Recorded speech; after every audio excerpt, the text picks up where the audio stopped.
El contenido proporcionado en este podcast tiene fines informativos y educativos únicamente. CAP Medical presenta.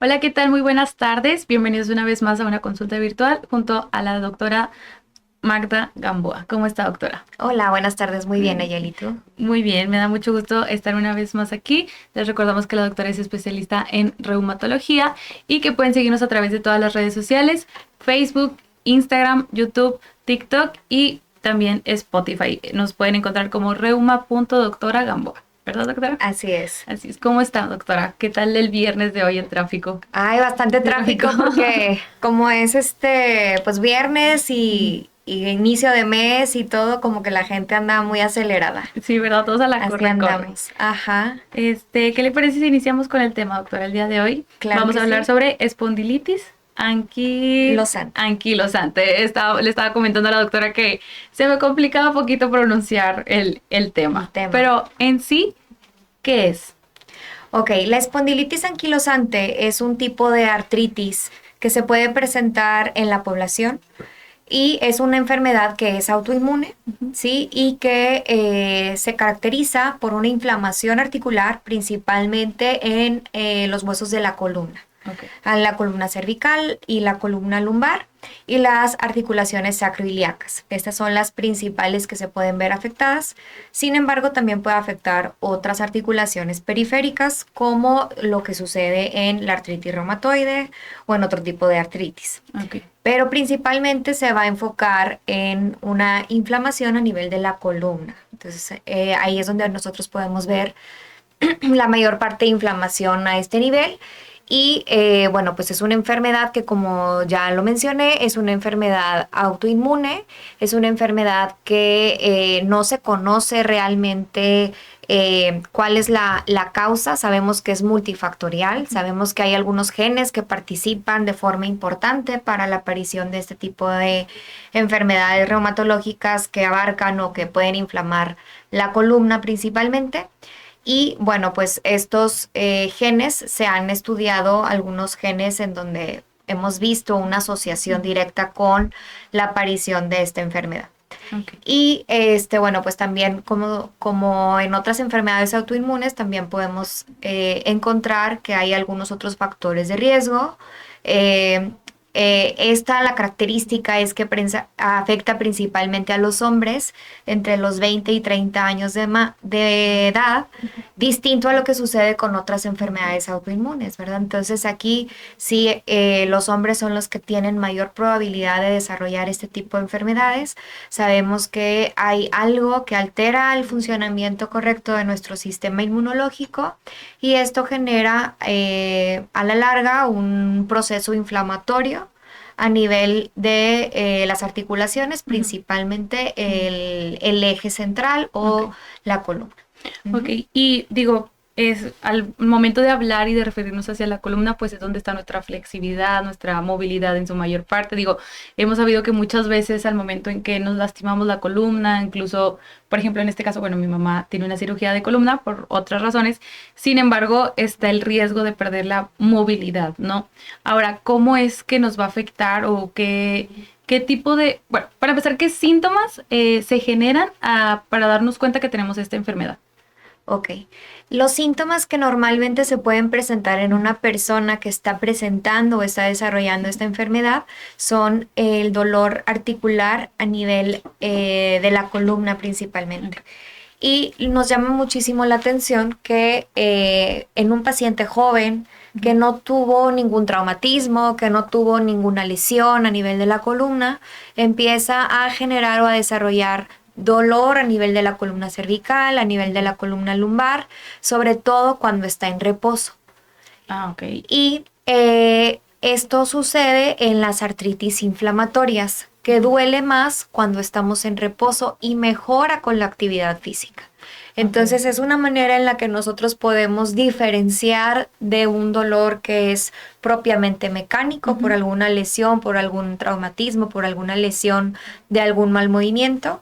y cuando se trata de una inflamación de la columna que está generando que haya un dolor inflamatorio, que es principalmente pues cuando estamos en reposo o que amanecemos rígidos, que tenemos una limitación para la movilidad. De hecho, pues hay varias pruebas que se hacen a nivel de la consulta. Cuando pasamos a la parte de exploración física, tenemos una serie de ejercicios que le pedimos al paciente que realice, y en base a la posibilidad de que el paciente pueda o no realizar estos movimientos que nosotros le solicitamos que realice, pues en base a eso vamos nosotros descartando o confirmando un diagnóstico de una enfermedad inflamatoria a nivel de la columna. Hay varios movimientos, por ejemplo, tan simple como pedirle al paciente que toque con la punta de los dedos de las manos, la punta de los pies, sin doblar las rodillas. Okay. Eso también, hay obviamente pacientes que tenemos, yo también soy muy poco flexible, por ejemplo, sí. Y no significa que tenga esta enfermedad, pero no tengo dolor. Okay. Y hay pacientes que cuando realizan este movimiento, están limitados porque no pueden hacer una flexión correcta y también se genera dolor. Entonces, todos estos síntomas o todos estos hallazgos a la exploración física en donde encontramos una limitación al momento de flexionar la columna, al momento de flexionar el cuello, extenderlo, moverlo hacia los lados, hacer una rotación cervical. Cuando nosotros encontramos que hay una limitación que mejora conforme vamos haciendo movimientos o hacemos algún tipo de actividad física y que empeora con el reposo, pues muy probablemente estamos bajo la sospecha de una enfermedad de una espondiloartropatía. Ok, entonces básicamente con todo esto que nos acaba de mencionar, doctora, entre más en reposo estemos, más molesto es. Y conforme vaya pasando el día, conforme vayamos haciendo actividades, vamos a tener, como vamos a decirlo, más movilidad, más flexibilidad, pero por lo mismo, porque estamos como ejercitando la columna, ¿o porque es que pasa esto? Sí, es porque, lo que sucede con el ejercicio es aumenta la capacidad de tener mayor flexibilidad, mayor movimiento, y esto permite que las articulaciones pues se vayan adaptando a estos cambios en el movimiento. Contrario a lo que sucede cuando hay, por ejemplo, una hernia de disco, en donde con el movimiento empeora el problema porque pues puede pinzar algún nervio que esté saliendo por medio de la columna o hay otro tipo de alteraciones. Ahora, no es ley. Obviamente hay pacientes que sí van a tener dolor a pesar de que tengan este diagnóstico y que van a tener dolor al momento de hacer ejercicio, pero una de las características diferenciadoras entre una espondilitis y un problema de la columna mecánico es ese, ¿verdad? Okay. No significa que sea ley o que todos los pacientes vayan a presentar así este tipo de cuadro, pero eso es lo habitual, que normalmente cuando hay dolor en reposo, que nos levantemos y nos levantemos rígidos, que nos cueste mucho trabajo podernos levantar de la cama por dolor o por una limitación importante en la flexibilidad, pues estas son condiciones o son aspectos sintomáticos o clínicos que debemos de asociar a una posible enfermedad reumatológica llamada espondilitis anquilosante. Claro, digo, es como lo comenta, no quiere decir que porque a lo mejor yo me levanto de repente así en las mañanas, quiera decir que ya lo tengo. Digo, es una variedad de síntomas, son ciertas cosas que a lo mejor, como yo siempre, y me gusta decirlo, incluso los doctores también lo dicen, de que es importante aprender a escuchar nuestro cuerpo, es importante reconocer ciertos síntomas que pues lamentablemente muchas de las veces los vemos como algo muy común, ¿no? Es el típico, porque incluso yo lo he dicho de que, bueno, en mi caso yo tengo la columna como un poco desviada, que hasta donde escuché, creo que todos tenemos la columna un poco desviada. Sin embargo, es como decir, me levanto y digo, ay, me duele la espalda, pero hasta ahí lo dejo. Pero en cambio, a lo mejor ya pues platicando en este live, en esta consulta, nos podemos dar cuenta que a lo mejor tenemos síntomas que no reconocíamos y que pues ahora ya en esta plática podemos decir, oye, ¿sabes qué? Pues a mí me pasa que me levanto como rígida, como no tengo tanta flexibilidad, pero conforme me voy moviendo, a lo mejor se me va disminuyendo. Ahora bien, aparte de estas pruebas de ejercicio que ustedes como doctores hacen, ¿de qué otra forma nos pudiéramos dar cuenta que sí hay una probabilidad de tener esta enfermedad? Ok, hay algunos anticuerpos también que se pueden solicitar, principalmente hay uno que se llama HLA-B27, que este es un anticuerpo que nosotros podemos solicitar y se ha visto que hay una asociación importante entre una positividad de este anticuerpo con el desarrollo o la presentación de esta enfermedad. Okay. Y también hay otros aspectos que tenemos que revisar. Por ejemplo, se pueden pedir proteína C reactiva o velocidad de sedimentación globular, que estos dos estudios se piden en sangre y nos ayudan a valorar si el paciente está en un cuadro de inflamación. Okay. Entonces, estos parámetros no son específicos de la enfermedad, pero nos ayudan a investigar a través de un laboratorio si el paciente está o no padeciendo un proceso de inflamación. Okay. Entonces, estos estudios son los que podemos solicitar en sangre y también tenemos la parte radiográfica, que esta parte es súper importante en esta enfermedad. ¿Por qué? Porque las radiografías de la columna, las radiografías de la pelvis nos permiten observar las articulaciones que más frecuentemente se afectan en esta enfermedad y podemos ver ciertos hallazgos.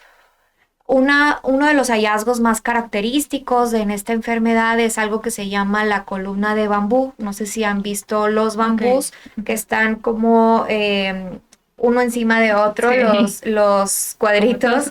Y esa es la forma en la que se puede ver una radiografía, obviamente ya en una etapa pues más avanzada, se pueden observar estos hallazgos en una radiografía, ¿verdad? Y puede asimilar o asemejar a un bambú. Entonces, por eso se le conoce o se le llama... Es como un término que pueden utilizar. Exactamente. O sea, si nosotros vemos una imagen que se asemeja a una columna, a un bambú, pues bueno, podemos llamarlo o definirlo como una columna que está siendo afectada, que ya hay un deterioro en nuestros huesos de la columna, que se va perdiendo ese espacio entre una vértebra y otra, y eso hace que pues las vértebras se vayan fusionando, ¿sí? Y esto pues se desarrolla por un proceso inflamatorio crónico. Producción nos indica que ya nos queda poco tiempo, doctora. Digo, se me ha pasado muy rápido. Sí. Pero para cerrar este tema, y a lo mejor no sé si posiblemente se puede hacer una parte 2 más adelante, ¿cómo sería el tratamiento para estos pacientes? Digo, ¿es un tratamiento invasivo o es más como terapia física o cómo es que se lleva a cabo? Hay tratamiento, como siempre les comento, farmacológico y no farmacológico. Dentro del no farmacológico, lo principal es tener bien establecidos algunos ejercicios que nos pueden ayudar a mejorar nuestra flexibilidad, a disminuir la rigidez que se puede presentar en los pacientes. Y otra parte importante es la alimentación, también tiene mucho que ver. Y en cuanto al tratamiento farmacológico, pues tenemos un sinfín de variedad de medicamentos. Inicialmente, pues damos lo que normalmente llamamos nosotros AINES, ¿sí? Que son los antiinflamatorios no esteroideos. Otra cosa importante aquí a recalcar es que los esteroides en esta enfermedad en particular no tienen un juego importante o no tienen un papel importante. Se utilizan los AINES, o sea, los antiinflamatorios no esteroideos, y hay un sinfín de tratamientos, tanto biológicos como no biológicos, que se pueden iniciar en estos pacientes. Dependerá de la gravedad, de la severidad, de si ya hay un involucro radiográfico, si nosotros podemos empezar a ver cambios en las radiografías. Se puede solicitar también una resonancia, que la resonancia nos aporta muchísimo más información porque nos permite valorar si hay inflamación llevándose a cabo a nivel de la columna, de las articulaciones sacroiliacas o de todo nuestro organismo. Y bueno, en base a esto se decidirá cuál es el tratamiento más adecuado. Obviamente va a ser un tratamiento más agresivo entre más agresiva sea la presentación clínica. Ok, digo, es algo muy interesante, realmente es una enfermedad de la que yo jamás había escuchado. Volvemos a lo mismo, digo, yo sé que hay mucho desconocimiento, pues vamos a decirlo, en la comunidad en general de ciertas enfermedades que pues normalmente vemos los síntomas como algo normal, como que mañana se me pasa, me tomo cualquier medicamento y se me quita, pero les recuerdo que es muy importante acudir a sus consultas para cualquier síntoma que ustedes digan, yo posiblemente puedo tener esto. No olviden que cada paciente es diferente, todos tenemos formas diferentes de sentir las enfermedades, sin embargo estamos como dentro del mismo rango, ¿no? Y pues aquí la producción me va a ayudar a dejarles la dirección del consultorio de la doctora Magda Gamboa. Les recuerdo que estamos totalmente en vivo a través de todas las redes sociales, Facebook, Instagram, TikTok, YouTube, y también ya nos pueden estar escuchando en Spotify. Doctora, ¿algo ya para cerrar? Pues solamente que el tener dolor en la columna sin un traumatismo, sin alguna lesión, pues no es normal. Siempre hay que investigar más a profundidad qué es lo que nos pudiera estar ocasionando este dolor, si sobre todo es constante y que pues no mejora con el reposo, ¿verdad? Entonces todo esto siempre hay que tenerlo en mente para verificar si pudiéramos o no estar ante una enfermedad de espondilitis anquilosante. Así es, doctora, pues muchas gracias. Un honor para mí estar aquí con usted aprendiendo este tema y pues a lo mejor dejándolo abierto para posiblemente una parte 2, si es Claro. que se puede. Y pues les recuerdo a todos, como cada día, acudan a consulta, vayan con su médico, escuchen a su cuerpo. Producción nos va a estar apoyando en dejar números de teléfono y dirección del consultorio de la doctora. Y les recuerdo que nos pueden encontrar como reuma.doctora.gamboa en todas las redes sociales. Recuerden que estamos cada viernes a partir de las 3 de la tarde, totalmente en vivo. Esto fue en colaboración con CAP Medical, su clínica de corta estancia, especializada en reumatología, neurología, oncología y hematología. Nos vemos. Gracias.